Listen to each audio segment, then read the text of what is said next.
Hadirin yang dimuliakan oleh Allah Subhanahu wa Ta'ala. Pembahasan ini dalam tasawuf bermaksud pembahasan yang sangat penting.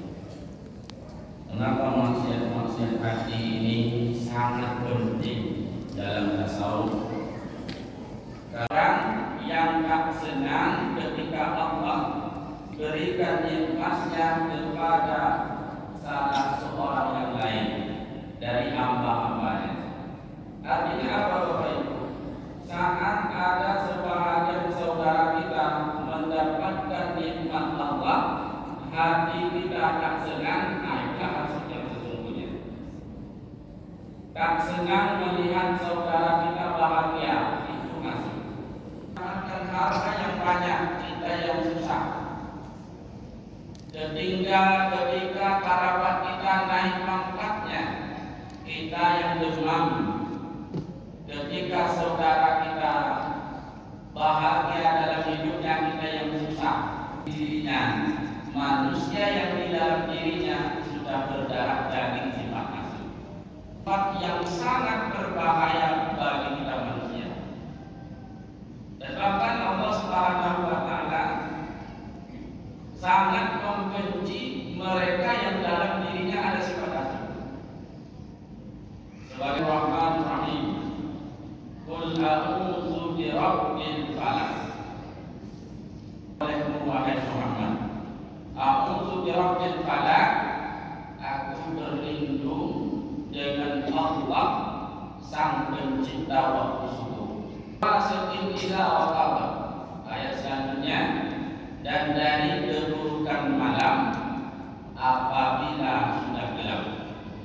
Jadi hadirin dimuliakan oleh Allah, ayat yang pertama, yang kedua, yang ketiga, Allah sampaikan kepada Nabi kita Muhammad sallallahu alaihi wasallam untuk berlindung dengan Allah mulai dari waktu subuh hingga waktu malam dari semua keburukan, kejelekan yang telah Allah ciptakan. Berlindung dari Allah mulai subuh hingga malam. Syarri nafasati fil ummah, dan dari keburukan nafas fil ummah. Artinya apa Bapak Ibu? Ayat yang keempat ini saat ditafsirkan oleh para ulama, maksud tiupan di sini, maksud nafas yang ditiup di sini adalah ilmu sihir dan ilmu santet.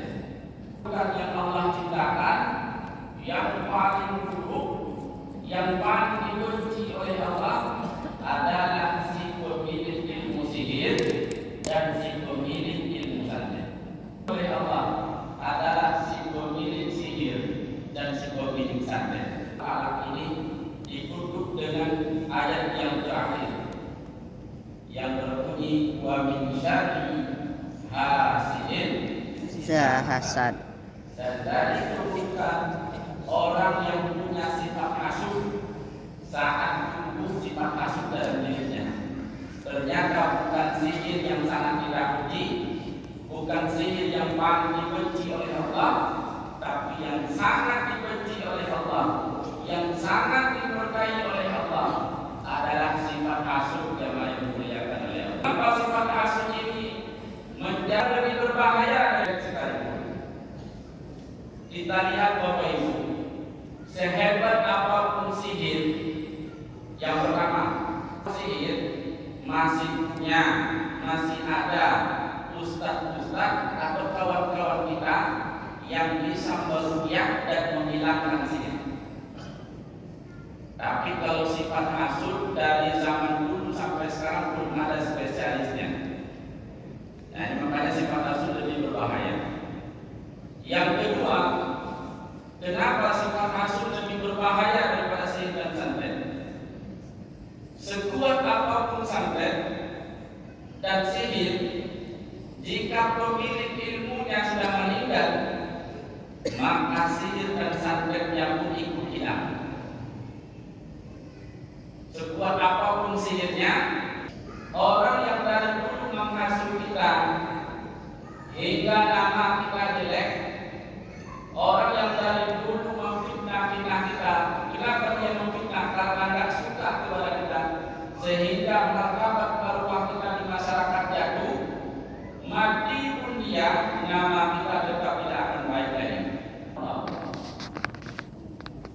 Karena saat Allah berikan nikmat kepada hambanya, kemudian kita tidak senang secara tidak langsung, berarti kita tidak senang. Saat Allah menentukan kebahagiaan, saat Allah menentukan nikmat kepada hambanya, berarti kita termasuk orang-orang yang tidak senang dengan takdir Allah Subhanahu wa taala. Berkata waqad ya alillahi azza wa jalla annahu qala al-hasidu mujadun li qada'i jahidun lin ni'amai lin nu'amai. Kata Allah dalam hadis kutsinya, orang yang punya sifat hasud adalah mereka yang menentang bagi qada hasanah karena takuna lupa. Hasud itu dapat menghilangkan, menghabiskan kebaikan-kebaikan kita. Perumpamaan kayu api membakar, menghabiskan kayu yang kering. Sangat cepat hilang habis kayu yang kering dibakar oleh api. Begitu juga kebaikan dan hasanah kita. Saat dalam diri seseorang punya sifat hasud, maka habislah hasanah-hasanahnya. Nah, hadirin yang dimuliakan oleh Allah Subhanahu. Yang kaya, dia yang susah. Saat melihat kawannya beli mobil mewah, rumah besar, dia yang sakit-sakitan di rumah. Itu saya. Dan mau mencari ilmu, dan mau bertanya tentang kesuksesan orang lain. Itu yang dirasakan oleh orang yang punya sifat hasud. Ketinggalan terus bahwa ibu hadirin yang dimuliakan oleh Allah. Nah, ini tidak boleh tidak punya sifat hasud, melainkan pada dua orang yang boleh.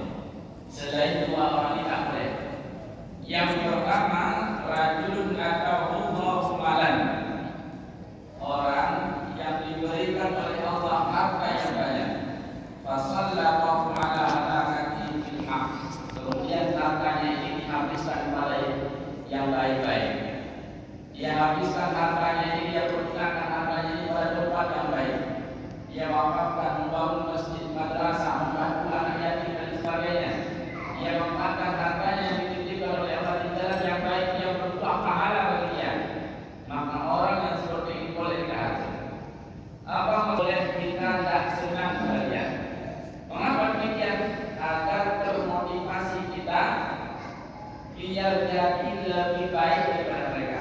Allah berlimpah wa yu'allimu hannas, orang yang diberi kelebihan oleh Allah dia ajarkan kepada manusia, diberi ilmu oleh Allah dia ajarkan kepada orang lain, diberi kepandaian tangan oleh Allah dia ajarkan kepada orang lain, diberi kelebihan bisa meracik apapun dia ajarkan kepada orang lain. Jadi orang yang dapat hikmah kemudian dia mau berbagi kepada orang lain, hanya dua orang inilah yang boleh kita hasud. Boleh kita punya sifat hasud ke mereka. Mengapa boleh? Agar kita termotivasi untuk mengikuti kebaikannya. Apa kepada orang lain?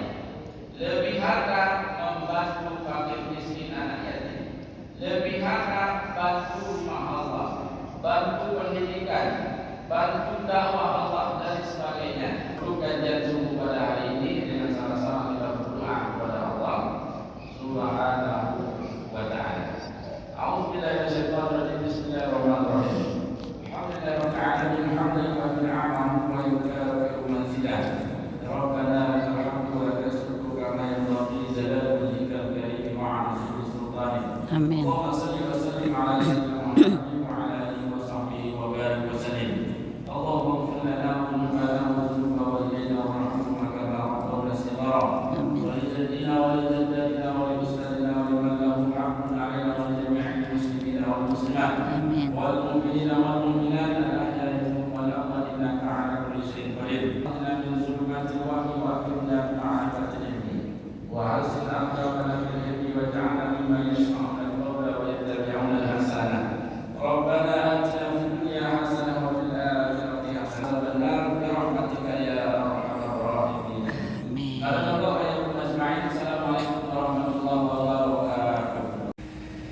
Masjid Agung dari lantai 2.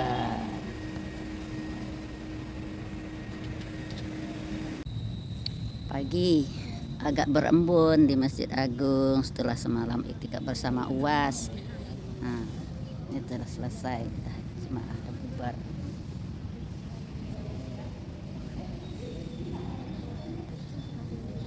Agak berkabut.